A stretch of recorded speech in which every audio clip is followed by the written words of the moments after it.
I've lived through some wild days, but nothing prepared me for the moment Karen burst onto my property at a M, screeching like I'd stolen her retirement fund. There she was, perfect bob haircut, clipboard clutched to her chest, yelling that my brand new padlock was a threat to neighborhood harmony. She kept jabbing her finger at my old barn, insisting it belonged to her precious homeowners association. News flash, I'm not even in the HOA. I tried to explain politely that I'd spent 2 decades in federal law enforcement, so I tend to keep my property secure. But Karen, she wasn't having it. She whipped out her phone and, faster than you can say, suburban meltdown, dialed 911. Why? Because my barn didn't meet community standards. The cops showed up looking just as confused as I felt, especially when Karen claimed I was holding a public resource hostage behind that locked door. The kicker? What she didn't know is my background might just lead her hot-headed nephew, Trent, and his secret stash into deeper trouble than she ever bargained for. Sound unbelievable? Strap in. The story's only getting started, and trust me, by the end, you'll be cheering for the day justice finally shows up on Karen's doorstep. Before we dive deeper, let me know in the comments which city you're watching from. I'm genuinely curious. If you've ever had a neighbor like Karen, smash that like button and be sure to subscribe for more stories where suburban chaos meets sweet, sweet karma. I never thought a single phone call could flip my entire world upside down until Karen dialed 911 at 7:30 a.m. over my unauthorized garden gnome. Picture it, a crisp morning in Willowbend, our quiet suburb where folks still wave at the mailman. I'm standing in my driveway, sipping coffee, admiring my newest yard ornament, just a harmless, smiling gnome with a miniature fishing rod, when Karen marches across the street, arms folded tight enough to crack walnuts. She doesn't even say good morning. Instead, she jabs a manicured finger at the gnome and huffs, "Remove it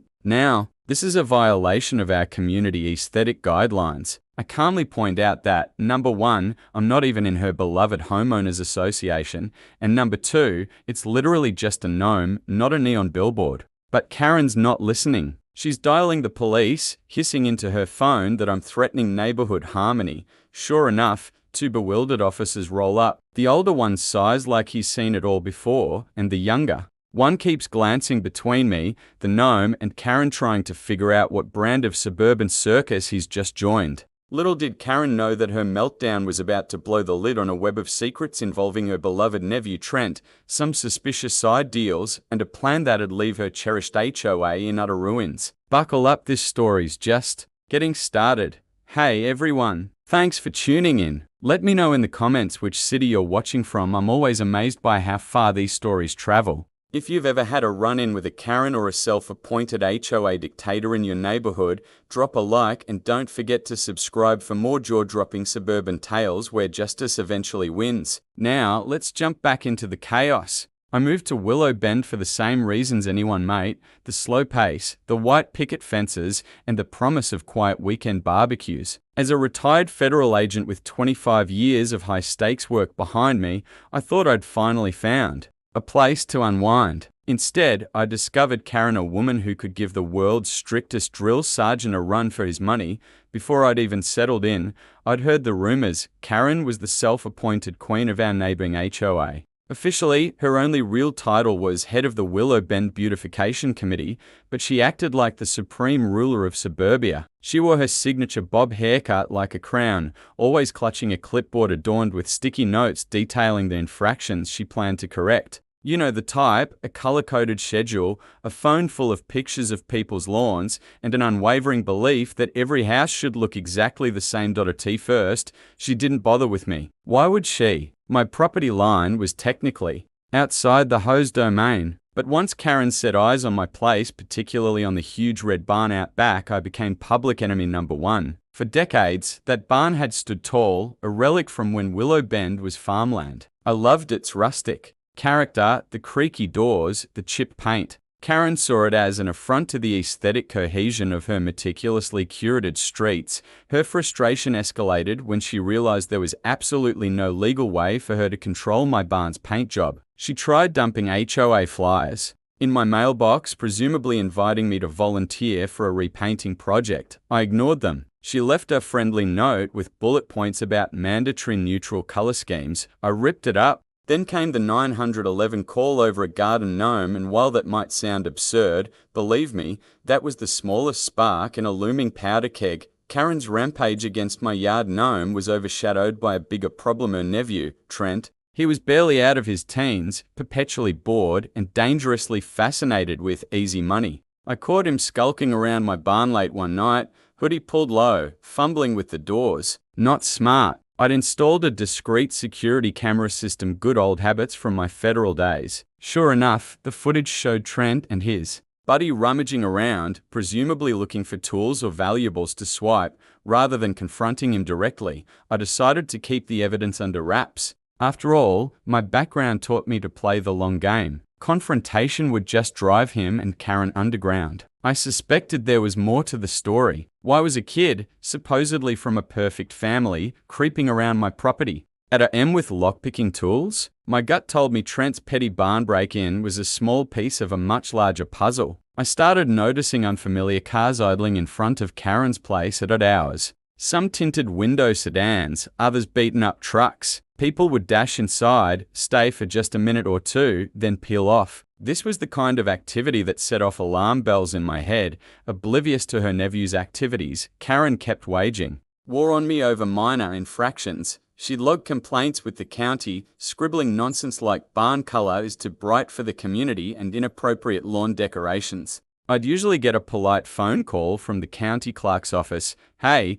we got another one from your neighbor. Mind if we just toss this out? They were wise to her antics. Still, Karen was relentless. She planted a sign on my lawn uninvited, of course demanding I attend the next HOA meeting to discuss my neighborly responsibilities. That sign mysteriously went missing the following night. I might have accidentally bumped it into my trash can. She tried intimidation tactics, like power walking by my property at dawn, snapping photos. Once, I saw her measuring my fence with a tape measure, muttering about height restrictions. Never mind that I was outside the ho's boundary. Karen believed that if you lived anywhere near her domain, you were under her rule. Meanwhile, her nephew's suspicious behavior was ramping up. My cameras caught him sneaking around again, this time carrying a small bag. Then I noticed something. Chilling, another figure hovered at the edge of the footage, too shadowy to identify. Were they making drops in my barn? Stashing something? An incident involving my friend, Dr. Leonard Lenny Parker, gave me my first concrete lead on Trent's illicit undertakings. Lenny's a kindly family practitioner with a clinic a few blocks away. One afternoon, he mentioned that certain prescription pads and medications had gone missing from his supplies. He suspected local teenagers but had no proof. Immediately, Trent's face sprang to my mind.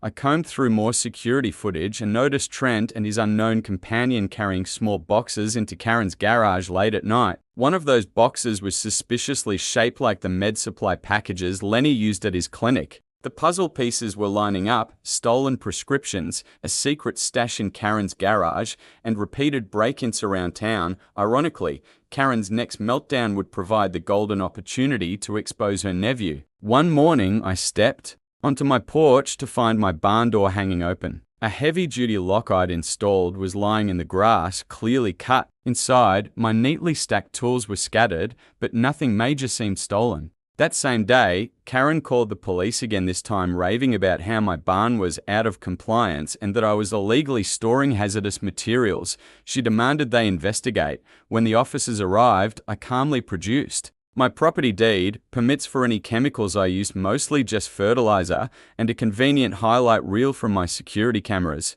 The same cameras that now had footage of Trent's break-in. The officers' eyebrows rose. They saw the lock severed, the kid rummaging around. They recognized Trent from other small-time complaints around the county. I'll never forget Karen's face when the officers turned to her and said, "Ma'am, do you have any idea why your nephew was on this property last night?" She sputtered, changed the subject, tried to spin a story about how the barn was community property. The cops weren't buying it. However, they left with just a warning for Trent. I think they figured it was just teenage mischief. But I knew better, and so did they. Word spread that I'd caught Trent red-handed on camera. Karen doubled down, telling neighbors I was a dangerous ex-fed who was out to get her family. She circulated pamphlets accusing me of God knows what. Her desperation was practically glowing. Behind the scenes, I shared the camera footage with my old friend Sergeant Thomas from the local precinct. He took a closer look at Trent's record: multiple minor offences for vandalism, petty theft, and now suspicion of prescription drug involvement. Sergeant Thomas quietly launched a deeper investigation, and if Karen thought I was the big bad wolf, she had no clue what was about to come knocking at her door. Amid all this drama, I found a surprising ally: Carol, one of the HOA board members who was fed up with Karen's tyranny. Carol was a soft-spoken retiree who joined the HOA just to ensure her street got regular sidewalk repairs. She never imagined she'd be roped into Karen's crusade. Carol started leaking me info: Karen's frantic attempts to pass new HOA regulations, weird references to community policing, and hush-hush late-night board meetings. It was turning into a bizarre suburban dictatorship. One evening over coffee, Carol confided that Karen was funneling a suspicious amount of HOA funds into something labelled special projects. The rest of the board was either too intimidated or too oblivious to question it. Carol suspected nepotism. Maybe Karen was paying Trent to do maintenance, but the amounts were too large to be yard work wages. Carol handed me a crumpled receipt for construction supplies that cost thousands of dollars. The contractor's name was nowhere to be found. Another puzzle piece that spelled trouble. While the police took a methodical approach, Karen decided to take matters into her own hands. One Sunday afternoon, she marched up my driveway with a small entourage of HOA loyalists. They proclaimed they were conducting an inspection of my barn. One problem: they had no legal authority to step a single foot onto my property. I told them politely but firmly to leave or face trespassing charges. Karen put on a dramatic show, claiming I was obstructing the community's right to safety. One of her flunkies carried a camera, presumably to document my hostile refusal. Meanwhile, neighbors watched from their windows. Some cheered me on, others seemed too scared to speak against Karen. After a tense standoff, they left, threatening to file yet more complaints. Carol managed to slip me more details about Karen's special projects. Apparently, Karen had convinced the HOA to fund a new teen engagement center in the neighborhood. The funds were allocated to a property next to her own house, a rundown shack that was supposedly under renovation, but no one in the HOA had ever seen an invoice or a clear blueprint. It was all hush-hush. One night, curiosity got the better of me. I took a walk just to see what was happening near that shack. Sure enough, I spotted Trent and two of his friends hauling black duffel bags inside. No lighting, no official signage, just a dark building that smelled vaguely of something chemical. My alarm bells went wild. I recorded what I could from the sidewalk, then circled back home to review the footage. The next morning, I handed it to Sergeant Thomas, who nearly blew a gasket. He suspected the shack might be a stash house or even a makeshift lab. The phrase teen engagement center was definitely not describing what we were seeing on camera. A week later, the local news ran a story about a rise in counterfeit prescriptions in our county. Though they didn't name names, I recognized the pattern. When Sergeant Thomas called me to say the department was collaborating with the DEA, my old training kicked into gear. I realized we were dealing with something bigger than teenage pranks or stolen med pads. Apparently, Trent had ties to a small-time criminal ring distributing these counterfeit meds. The ring used suburban areas because they assumed law enforcement would pay them less attention. They were right until Karen decided to harass an ex-Fed who smelled trouble a mile away. The big break came on a cloudy Tuesday morning. I was on my porch, coffee in hand, when a fleet of unmarked cars rolled down the street. The silhouettes of plainclothes agents were visible as they parked discreetly around Karen's block. My heart pounded, anticipating the sting operation that was about to unfold. In less than 10 minutes, officers and federal agents surrounded the teen engagement center, prying open the door with specialized tools. I could see Trent hustling out the back, trying to scale a fence. He didn't get far. Agent Lee tackled him to the ground in seconds. Another pair of agents emerged carrying crates that looked heavy, and from the expression on their faces, I guessed they contained the illegal medication. But the show wasn't over. A second team approached Karen's house. She rushed out in her robe, shrieking about invasions of privacy. The agents calmly explained they had a warrant. I watched from a distance as they uncovered receipts, hidden ledgers possibly. The special projects budget. Turns out Karen had been embezzling HOA money, funneling it into Trent's operation, either out of greed or misguided family loyalty. News spread through Willow Bend faster than a brush fire. Neighbors gawked as Karen was questioned on her lawn. Trent was hauled off in handcuffs, tears streaming down his face. Karen's staunch supporters scattered like rats from a sinking ship. Within hours, the HOA president Karen herself was dethroned. An emergency meeting was convened, and members unanimously voted to strip her of all titles and privileges. They even changed the bylaws so that no single individual could hold. As much sway again.as the feds carted out evidence from her house, Karen glared at me with pure venom. She tried to blame me for everything. He set us up. He entrapped Trent. But no one was buying it, least of all the law enforcement officers who'd meticulously built the case over several months. Suddenly, the neighborhood was abuzz with relief. People started painting their front doors cheerful colors, putting up wind chimes, even displaying Yes Garden gnomes. Without Karen's oppressive oversight, Willow Bend was finding its personality. Residents who'd been silent out of fear began telling stories of Karen's intimidation tactics, petty fines, threats of lawsuits, public shaming. Carol revealed that, for the past year, Karen had been quietly siphoning HOA funds to cover Trent's bail from minor infractions. Now, the entire community wanted an audit. Within days of the bust, local news stations reported that Karen was under investigation for conspiracy, embezzlement, and possibly aiding the distribution of counterfeit meds. The evidence was stacked against her. She posted bail, of course, but her days in Willow Bend were numbered. Karen lawyered up, blaming everything on Trent and his unknown associates. But the paper trail showed she'd CO-signed questionable checks, used her HOA position to launder money, and lied repeatedly to the board about community improvement funds.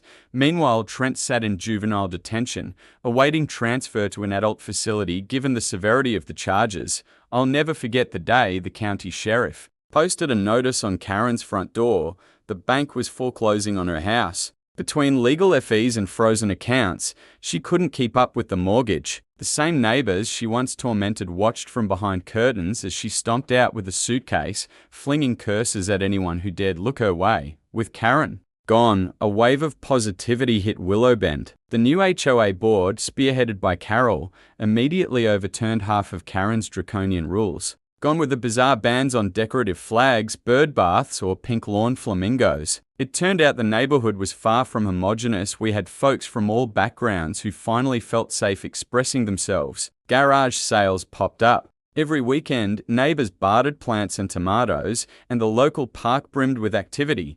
I even got an official apology from the county clerk's office for all the nuisance complaints filed against me. They admitted they should have recognized a pattern of harassment earlier. Honestly, I was just relieved the madness had ended.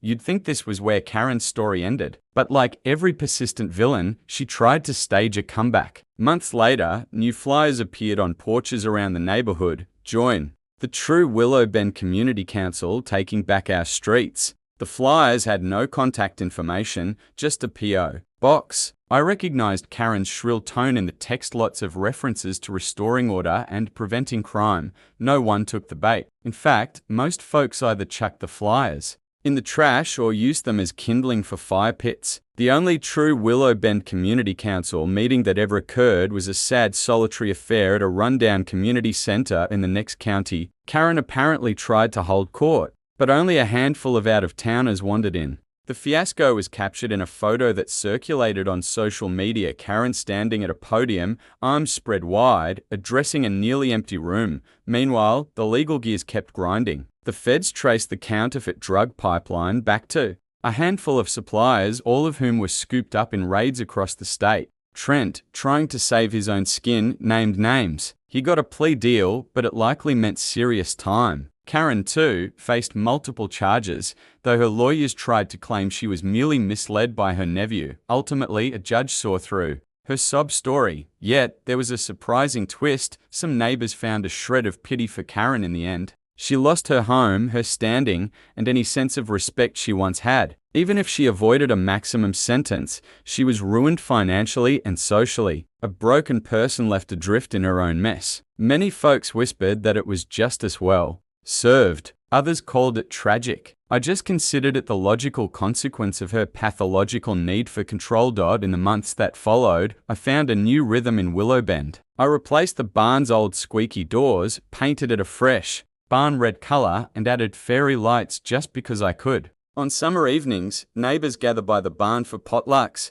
kids chase each other through the yard, and the air's filled with laughter. No one complains about color palettes or yard gnomes. Carol leads a smaller, friendlier HOA that mostly focuses on actual neighborhood improvements, like fixing broken streetlights or coordinating neighborhood watch. Every once in a while, I'll catch a glimpse of a car slowly cruising down our street, tinted windows rolled up tight. Maybe it's just a lost driver. Or maybe it's Karen, lurking, remembering the little empire she built and lost. The thought used to spook me, but not anymore. Because no matter how many flyers she prints or how many phone calls she makes, she can't enforce her will on us again. The truth has set Willowbend free. Sometimes I'll sit on my porch with a cup of coffee and replay the day those unmarked cars showed up to bust Trent's operation. I remember the thrill of justice, the karmic satisfaction of seeing Karen's face when she realized she'd orchestrated her own downfall. Her obsession with community standards led her to ignore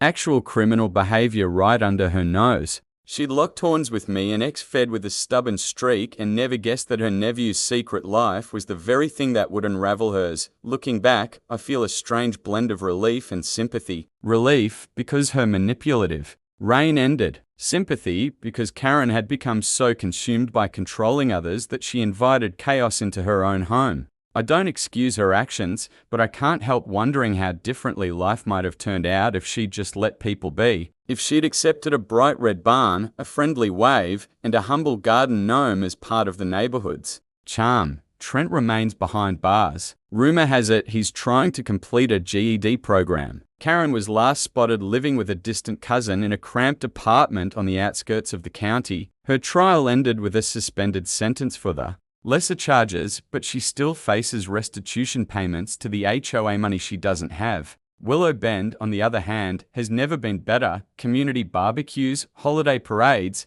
and a brand new volunteer squad help keep the neighborhood vibrant. Carol's done wonders with the reformed HOA. The shady teen engagement center shack got bulldozed, replaced by an actual youth community space run by local churches and teachers. Now it's a safe place for tutoring, sports, and art programs, and me, I've made more friends in the past year than I ever thought possible. My once isolated barn property is now a hub for gatherings. The old me, used to living in the shadows of federal operations, has learned to appreciate the light of day in a good community, one that thrives because people care about each other, not because they fear arbitrary rules. If there's one takeaway from the entire ordeal, it's this: sometimes the loudest voices demanding order and respect are the ones hiding the biggest secrets. Karen's meltdown over a trivial garden gnome was just the tip of the iceberg. She could've chosen humility, patience, or a neighborly chat over coffee. Instead, she wanted war, and war is what she got.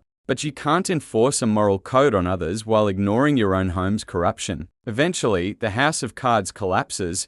Would I undo any part of this saga if I could? Not really. It exposed the rot in Willowbend, forced the community to stand up to tyranny, and brought genuine connections into my life. Strange how a nosy neighbor's meltdown can spark something akin to a social renaissance in a suburban enclave. Today, Willowbend feels like the home I always imagined: vibrant, welcoming, and free from Karen's reign. Folks are friendlier than ever, my red barn stands proudly, and the hum of genuine neighborly spirit has replaced the old climate of fear. Karen's gone, Trent's facing consequences, and we're living proof that sometimes the best way to handle a bully is to stand firm, gather evidence, and let the truth speak for itself. May every self-appointed suburban dictator find the justice they deserve. If you're applauding how this story ended, go ahead and smash that like button. Want more head-shaking tales of Karens who get what's coming to them? Subscribe so you don't miss a single one. And if you've ever dealt with a community busybody trying to micromanage your life,